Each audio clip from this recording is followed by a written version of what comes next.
మంచిర్యాల జిల్లా కోటపల్లి గిరిజన బాలికల ఆశ్రమ పాఠశాల విద్యార్థినులు రోడ్డెక్కారు.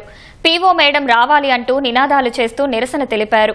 పీఓ వస్తే గాని తమ సమస్య ఎవరికీ చెప్పబోమని భీష్మించుకొని కూర్చున్నారు. ప్రధానోపాధ్యాయుడు అశోక్ వ్యవహార శైలితో విసుగు చెంది విద్యార్థినులు రోడ్డెక్కినట్లు తెలుస్తోంది. 2 రోజుల క్రితం ఇలానే విద్యార్థులు రోడ్డుపై బైఠాయించి నిరసన తెలుపగా పాఠశాల సిబ్బంది వారిని బుజ్జగించి పాఠశాలలోకి తీసుకెళ్లారు. ఈ విషయమై విద్యార్థులతో విచారణ జరిపి పూర్తి విషయాలు వెల్లడిస్తామని అధికారులు పేర్కొన్నారు.